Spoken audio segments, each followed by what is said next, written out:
Controller auditor general of India CAG report అని అంటాం మనం. సిఏజీ రిపోర్ట్ వచ్చిన ధర్మిల వెంటనే దీనిపైన మాట్లాడవలసిన అవసరం ఉంది. ఈ రాష్ట్ర ప్రభుత్వం ఆర్థికంగా అతలాకుతలంగా ఎట్లా పరిపాలిస్తుంది అన్నట్టు విషయాన్ని ప్రజలకు తెలియజెప్పడం కోసం అని చెప్పని ఈరోజు అర్జెంటుగా ఈ పత్రికా సమావేశాన్ని పెట్టడమైంది. మిత్రులారా, ఒక మాట, శ్రమ నీ ఆయుధమైతే సంపాదించే శక్తి నీ సామ్రాజ్యం అవుతుంది అని అంటారు. శ్రమ నీ ఆయుధమైతే సంపాదించే శక్తి నీ సామ్రాజ్యం అవుతుంది అని చెప్పని పెద్దలు అంటారు. కానీ రేవంత్ రెడ్డి గారు ముఖ్యమంత్రిగా సొల్లు వాగుడు భూతు పురాణమే తన ఆయుధంగా మార్చుకున్నందువల్ల తెలంగాణ రాష్ట్రం ఇవాళ దివాళా తీస్తున్నది కఠిన వాస్తవమైంది. శ్రమ ఆయుధమైతే సంపాదించే శక్తి సామ్రాజ్యం అవుతుంది. కానీ సొల్లు వాగుడు భూతు పురాణమే ఆయుధంగా మార్చుకున్న రేవంత్ రెడ్డి పాలనలో తెలంగాణ ఆర్థికంగా దివాళా తీస్తున్నటువంటి ఒక విషయం కఠిన వాస్తవంగా మారింది. చేతగాని పాలకుడికే కూతలు ఎక్కువ ఉంటాయి. చేతగాని పాలకుడికే, తెలంగాణలో సామెత ఉంటుంది, మన తెలుగులో సామెత ఉంటుంది, చెల్లని రూపాయికి గీతలు ఎక్కువ అని. అట్లా చేతగాని పాలకుడికే కూతలు ఎక్కువ, బూతులు ఎక్కువ. రేవంత్ రెడ్డికి కూడా అట్లనే పరిపాలన చేత కాదు, కానీ నోటు నిండా పచ్చి బూతులు, అబద్ధాలు మాట్లాడటం అనేది అలవాటుగా మారిపోయింది. పైసలు ప్రజలకు సంపద సృష్టించే తెలివి లేదు. భూతు పురాణం మాత్రమే పరిపాలన విధానం అన్నట్లుగా ఇవాళ రేవంత్ రెడ్డి గారు వ్యవహరిస్తూ ఉన్నారు. కేవలం 90 రోజుల ఈ ఆర్థిక సంవత్సర పరిపాలనలో in 3 months of this financial year's governance 12,000 కోట్ల పైచిలుకు రెవెన్యూ డెఫిసిట్లోకి రాష్ట్రాన్ని నెట్టివేసిన ఘనాపాటి రేవంత్ రెడ్డి ఇవాళ ప్రతిపక్ష పార్టీ నాయకుల, బీఆర్ఎస్ పార్టీ నాయకుల యొక్క నీతి జాతి అడుగుతాడు. సంపద సృష్టించలేని రేవంత్ రెడ్డి గారు, మీ జాతి ఏందబ్బా? పాలకుడి యొక్క పటేల్గిరి ఎక్కడుంటుందా అంటే సంపద సృష్టించడంలో. నువ్వు డబ్బులు సృష్టించలేకపోతా ఉన్నావు, ఇచ్చిన వాగ్దానాలు అమలు చేయలేకపోతా ఉన్నావు, రాష్ట్రాన్ని ఆర్థికంగా అతలాకుతలం చేస్తా ఉన్నావు. నీదే జాతి రేవంత్ రెడ్డి. మరే 1,15,000 కోట్ల పర్ క్యాపిటా ఇన్కమ్ ఉన్న రాష్ట్రాన్ని 3.5 లక్షల కోట్ల రూపాయలకు పెంచిన కేసీఆర్ది ఏ జాతి? 90 రోజుల్లోనే 12,000 కోట్ల రూపాయల ఆర్థిక లోటు బడ్జెట్లోకి నెట్టేసినటువంటి ఒక నీదే జాతి రేవంత్ రెడ్డి గారు. తెలంగాణ సమాజం అడగదనుకుంటున్నావా?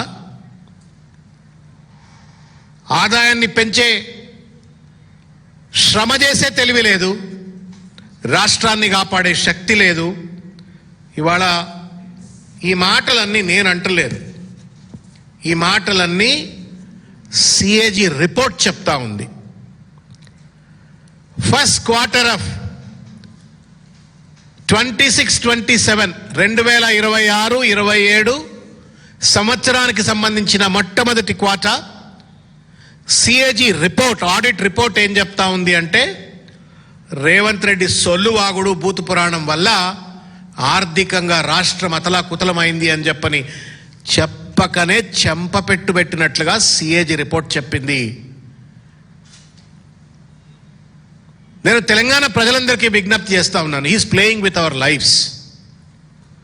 ఆ కుర్చీ మీద కూర్చొని చిల్లర మల్లరగా వాగుతూ ఇవాళ పరిపాలనపై సోయి లేకుండా వ్యక్తిగత దోపిడికి పాల్పడుతూ సంపదలు పెంచుకుంటూ పరిపాలనను గాలికి వదిలేయటంతో ఇవాళ గాడి తప్పిన ఈ ప్రభుత్వంతో ఆర్థికంగా అతలాకుతలం అవుతా ఉంది. మనందరి జీవితాలు ఇవాళ ప్రమాదంలో పడ్డాయి రేవంత్ రెడ్డి గారి యొక్క చేతగాని తనం వల్ల అన్నట్టు విషయాన్ని నేను గుర్తు చేస్తా ఉన్నాను. తస్మాత్ జాగ్రత్త తెలంగాణ సమాజమా. ఈ మనిషిని గల్లాబట్టి ఎక్కడికక్కడ మనం నిలదీయకపోతే సొల్లువాగుడే వేదం అనుకుంటున్న రీతిలో వ్యవహరిస్తూ ఇవాళ రాష్ట్రాన్ని మొత్తం మరో పంజాబ్ గానో లేకపోతే మరో బీహార్ గానో మరో పూర్తిగా బీమారు రాష్ట్రంగా తెలంగాణను వెనక్కి నెట్టబోతా ఉన్నాడు. నేను అడుగుతా ఉన్నాను రేవంత్ రెడ్డి గారిని,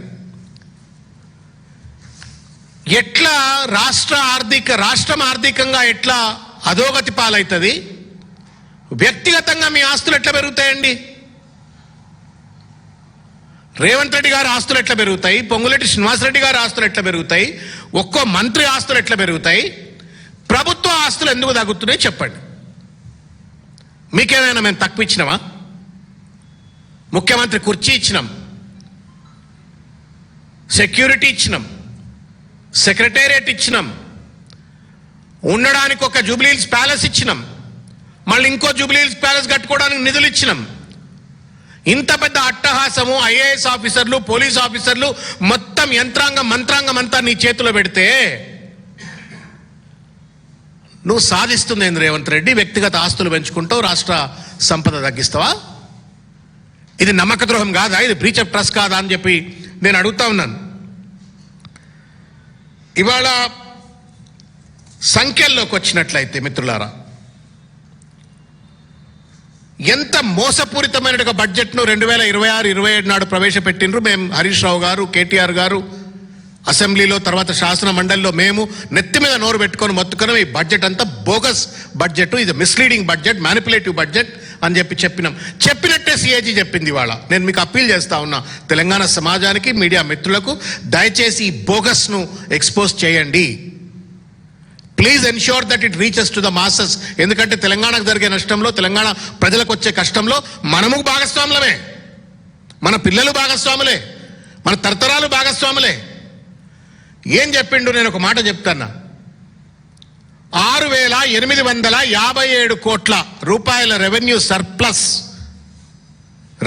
సర్ప్లస్తో బడ్జెట్ను ప్రవేశపెడితే ఎంటైర్ ఫైనాన్షియల్ ఇయర్కు 6,857 కోట్ల రూపాయల రెవెన్యూ సర్ప్లస్తో బడ్జెట్ను ప్రవేశపెడితే ఏం కష్టపడ్డాడండి రేవంత్ రెడ్డి గారు? వాహ్, లాజవాబ్. కిరీటం పెట్టాల, కత్తి చేతికిచ్చి సన్మానం చేయాలి రేవంత్ రెడ్డిని. ఏం సాధించిండయా అంటే 12,289 కోట్ల రూపాయల డెఫిసిట్ చూపెడుతున్నాడు. 3 నెలల కింద ప్రవేశపెట్టిన బడ్జెట్లో 6,857 కోట్ల రూపాయల సర్ప్లస్ బడ్జెట్ అని చెప్పని ప్రవేశపెడతాడు. 3 నెలల్లో డెఫిసిట్ కాస్త నాట్ జస్ట్ 6,000 crores, 12,289 కోట్ల రూపాయల డెఫిసిట్. ఇది మోసం కాదా, దగా కాదా? సిఏజీ చంప బలగొట్టినాకనైనా మీకు బుద్ధి రాదా? ఒళ్ళు దగ్గర పెట్టుకొని మీరు పరిపాలన చేయరా అని చెప్పని నేను ఇవాళ ముఖ్యమంత్రి గారిని ప్రశ్నిస్తా ఉన్నాను. ఇకపోతే రెవెన్యూ రిసిప్ట్స్ ప్రధానమైనటువంటి ఒక పనితీరు. నేను పెద్ద పటేల్ అని చెప్పుకుంటాడు రేవంత్ రెడ్డి గారు. పెద్ద పనితీరు ఉన్నది. నాకంటే గొప్ప మొగోడే లేడు, నాకంటే గొప్ప పరిపాలన దక్షుడే లేడు. నేను గొప్ప దేశాల్లో 4-5 ముఖ్యమంత్రులను చేస్తున్నా, కాంగ్రెస్ పార్టీని మొత్తం నడుపుతున్నా అని చెప్పని గొప్ప జబ్బలు దర్చుకునే రేవంత్ రెడ్డి గారు రెవెన్యూ రిసిప్ట్స్ తతంగం చూద్దాం మనం. 2,41,263 కోట్ల రూపాయల రెవెన్యూ రిసిప్ట్స్ ఆయన టార్గెట్గా పెట్టుకుంటే ఆయన ఈ 3 నెలల్లో సాధించింది కేవలం 17% మాత్రమే. దాదాపు 17,790 కోట్ల రూపాయల deficit even in the revenue receipts. ఏం పరిపాలన మరమేది? రోజు బ్యారోమీటర్ పెట్టుకున్నట్టు పెట్టుకోవాలి ముఖ్యమంత్రి అంటాడు. ఏ సెక్టర్లో ఎన్ని రిసిప్ట్స్ తగ్గుతున్నాయి, ఎందుకు తగ్గుతున్నాయి, ఎట్లా పెంచాలా అని చెప్పని నేను చూసిన కేసీఆర్ గారిని. అట్లా రోజు కూర్చుంటుండే ఆయన. What are the department wise revenue receipts అని చెప్పని ఆ చీఫ్ సెక్రటరీని, అడ్వైజర్ అందరిని కూర్చొని నేను ప్రగతి భవన్లో ఉన్న అతి తక్కువ కాలంలో నేను చూసిన లాస్ట్ డేస్. నువ్వేం చేస్తున్నావు Revanth Reddy? Why is that in 3 months of time? నేను చెప్పేది 3 నెలల ముచ్చట కాదు, 3 ఏళ్లకి ఇట్లే ఉన్నది. స్పెసిఫిక్గా సిఏజీ రిపోర్ట్ చెప్పింది కాబట్టి నేను మీ దృష్టికి తీసుకొచ్చే ప్రయత్నం చేస్తా ఉన్నా. ట్యాక్స్ రెవెన్యూ 1,81,367 కోట్లు పెడితే వచ్చింది 38,447 కోట్ల రూపాయలు, అంటే 21%. జిఎస్టీ ఈజ్ అన్ ఇండికేషన్ అన్న, కేర్ఫుల్గా అయినండి. GST is an indication of the consumption capacity of the society. GST ఎంత పెరిగితే అంత consumption capacity, expenditure of the public కూడా, సొసైటీలో ఖర్చులు కూడా పెరిగినట్టుగా లెక్క అవుతుంది. తద్వారా జిఎస్టీ వస్తుంది. ఎందుకు జిఎస్టీ తగ్గుతా ఉంది రాష్ట్రంలో? 22% ఎందుకు నువ్వు టార్గెట్ రీచ్ అవుతున్నావు అంటే, ఆర్థికంగా రాష్ట్రం అతలాకుతలం కావడం వల్ల ప్రజల యొక్క పర్చేస్ కెపాసిటీని కూడా రేవంత్ రెడ్డి ఆగం చేసి పడేసినాడు. జిఎస్టీ తగ్గిపోయింది. ఒకప్పుడు రిజిస్ట్రేషన్ డిపార్ట్మెంట్ అద్భుతమైనటువంటి డిపార్ట్మెంట్, రియల్ ఎస్టేట్ రంగాన్ని అతలాకుతలం చేసి పడేసిండు. ఆర్ఆర్ ట్యాక్స్ పేరు మీద దోపుడులు చేస్తూ, పర్ స్క్వేర్ ఫీట్ పేరు మీద వసూళ్లు చేస్తూ దందాలకు పాల్పడంతో స్టాంప్స్ అండ్ రిజిస్ట్రేషన్లో 19,540 కోట్ల రూపాయల టార్గెట్ పెట్టుకుంటే ఆయన సాధించింది కేవలం 23% మాత్రమే, 4,510 కోట్ల రూపాయలు. నేను అడుగుతా ఉన్నాను, ఎట్లా high rising towers of Ponguleti Raghava constructions, Aparna constructions, లేకపోతే ఇంకా పెద్ద పెద్దోళ్ళ కన్స్ట్రక్షన్ ఆదిత్యాలో ఇంకెవడో పెద్ద పెద్దోళ్ళ కన్స్ట్రక్షన్ కంపెనీలన్నీ హై రైజింగ్ టవర్లు కడుతున్నాయి, అడ్వాన్స్ బుకింగ్లు అయిపోతున్నాయి, వాటి స్టాంప్స్ అండ్ రిజిస్ట్రేషన్ అంత భర్తీ అయిపోతున్నది. మరి ఇక్కడ ఎందుకు మిగతా కన్స్ట్రక్షన్ కంపెనీకి సంబంధించినవి ఎందుకు కావట్లేవు? ఎక్కడ లోపం ఉంది? నువ్వు ఇన్సెంటివైజేషన్లో లోపం ఉందా, లేకపోతే నీ రియల్ ఎస్టేట్ పాలసీలో లోపం ఉందా, కన్స్ట్రక్షన్ ఇండస్ట్రీ పాలసీలో లోపం ఉందా? ఏం లోపం ఉంది రేవంత్ రెడ్డి గారు? సమాధానం చెప్పాలని చెప్పి నేను కోరుతా ఉన్నాను. ఒక్క దగ్గర కాదు, సేల్స్ ట్యాక్స్ నేను ఇంతకుముందు చెప్పిన కన్జంప్షన్ కెపాసిటీకి సంబంధించిన అంశం మీద 38,105 కోట్లు పెట్టుకున్నాడు. వచ్చింది ఎంత అంటే 9,250 కోట్లు, అంటే దగ్గర దగ్గర 24% ఏదో వచ్చింది. ఇక ఎక్సైజ్ డ్యూటీ మీరు కేర్ఫుల్గా వినాలని కోరుతున్నాను. మనందరికీ తెలుసు, తెలంగాణ వ్యాప్తంగా ఉన్నటువంటి ఒక పల్లెల్లో ఉన్న ప్రజలందరికీ కూడా తెలుసు, బెల్ట్ షాపులు కాదు, పల్లెల్లో కాదు, ఇవాళ దేవుని గుళ్ళ దగ్గర జనాభా లేరు, వైన్ షాపుల దగ్గర లైన్లు కట్టి మందు బాటలు కొనుక్కపోతున్నారు. దాని అర్థం ఏంటి? ఎక్సైజ్ రెవెన్యూ ఎట్లయితే బార్లు తీరినటువంటి ఒక జనాభా వైన్ షాపుల దగ్గర, బార్ షాపుల దగ్గర ఉంటుందో, అట్లా ఎక్సైజ్ డ్యూటీ రెవెన్యూ కూడా రాష్ట్ర ఖజానాకు రావాలా. ఆడ లైన్ పెరిగితే ఇక్కడ ఖజానా రావాలా, ఆడ సీసలు ఎక్కువ అమ్మితే ఇక్కడ ఖజానా రావాలా. ఎందుకు ఖజానా రావట్లేదు? రేవంత్ రెడ్డి గారు సమాధానం చెప్పాలని చెప్పి నేను కోరుతా ఉన్నాను. 27,668 కోట్ల రూపాయలు టార్గెట్ పెట్టుకుంటే కేవలం 18% మాత్రమే ఈ 3 నెలల్లో సాధించిండు. నేను అడుగుతా ఉన్నాను రేవంత్ రెడ్డి గారిని, ఎక్కడ పోతా ఉంది ఈ సంపద? ఏమైనా లిక్కర్ సిండికేట్లు ప్రభుత్వంతో కుమ్మక్కైపోయి దొంగ సరుకేమైనా అమ్ముతుంటే మీరు గుడ్డి గుర్రం పళ్ళు తోవినట్టుగా రాష్ట్ర ఖజానాను లీక్ అయ్యేటువంటి రీతిలో కరప్షన్ కు పాల్పడుతున్నారో సమాధానం చెప్పాలని చెప్పని కూడా నేను కోరుతా ఉన్నాను. అట్లెట్లా వైన్ షాపుల ముందు లైన్లు పెరుగుతాయి, కిక్కిరిసిన జనాభా వైన్ షాపుల దగ్గర, బార్ షాపుల దగ్గర ఉంటారు. మరి ఏ రకంగా ఎక్సైజ్ రెవెన్యూ తగ్గిపోతుందో రేవంత్ రెడ్డి గారు సమాధానం చెప్పాలా, ఈ ప్రభుత్వం సమాధానం చెప్పాలని చెప్పని కోరుతా ఉన్నాను.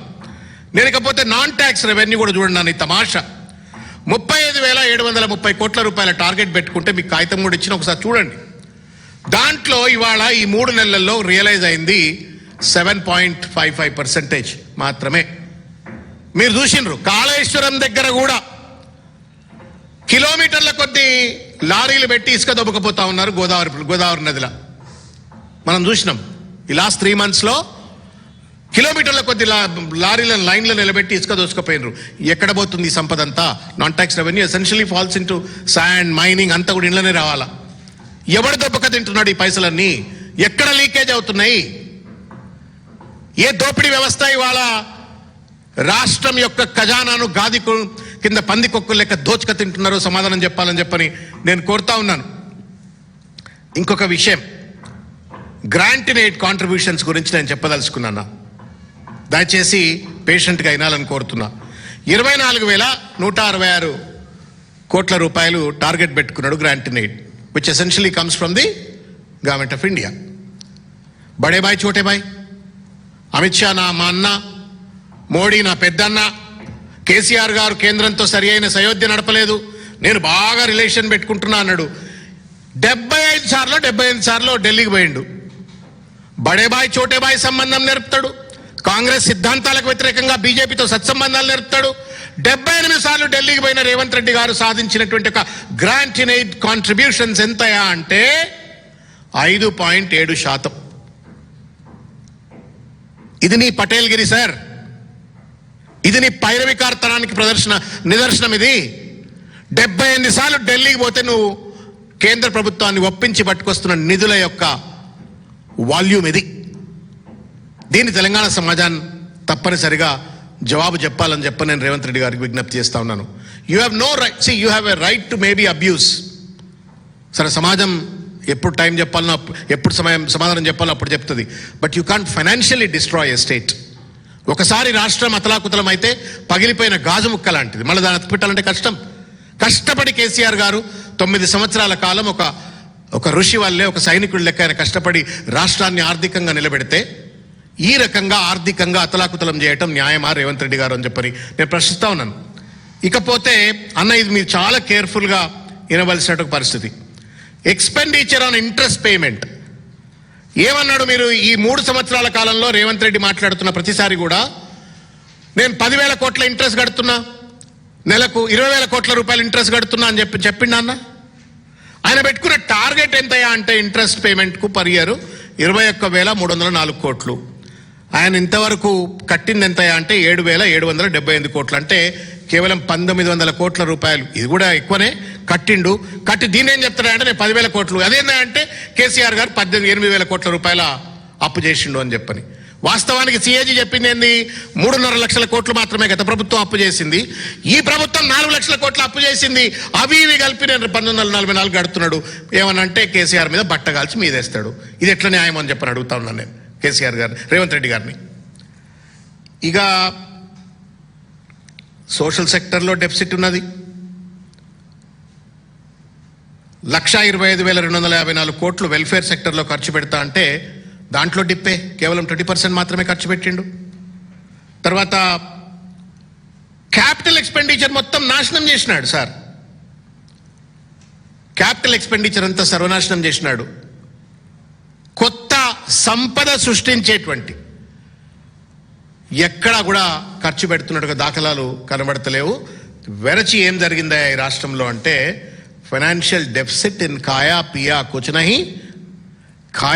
కుచ్ నహీ పోడా చేయానా లెక్క 21,919 కోట్ల 24 లక్షల రూపాయల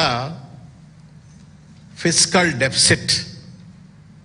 ఇది రాష్ట్రానికి రేవంత్ రెడ్డి గారు ఇచ్చిన నజరానా.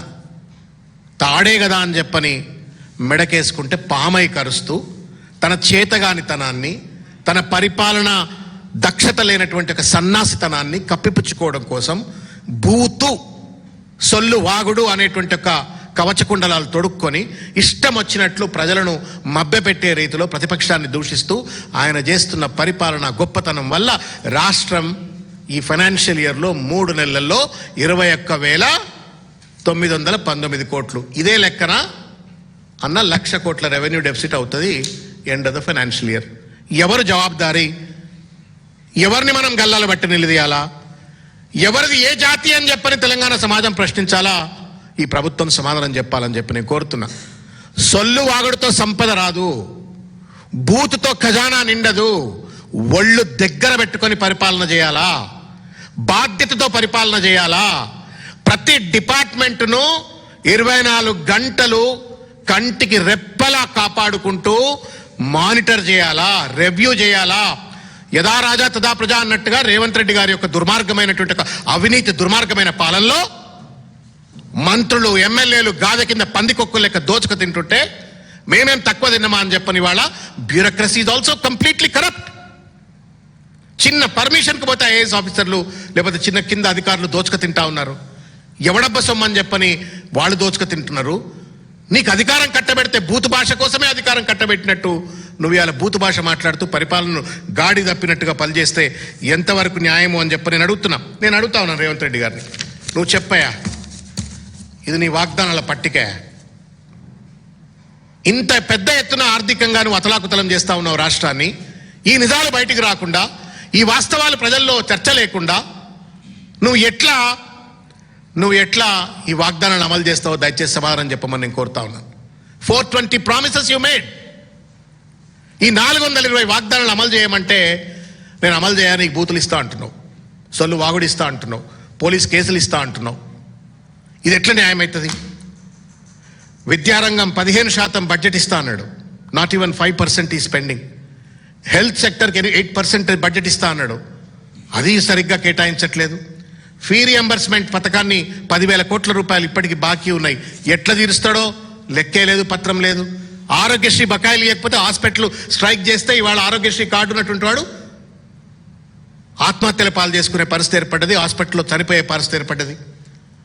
రైతు భరోసా లేదు, రైతు బీమా లేదు, రైతు బోనస్ లేదు, రైతు పండించిన పంటకు కొనుగోళ్లు సక్రమంగా లేవు, కంటి వెలుగు పథకము లేదు, పెన్షనర్స్కు 4,000 రూపాయలు లేవు, నిరుద్యోగ భృతి లేదు, జాబ్ క్యాలెండర్ లేదు, 2 లక్షల ఉద్యోగాలు లేవు.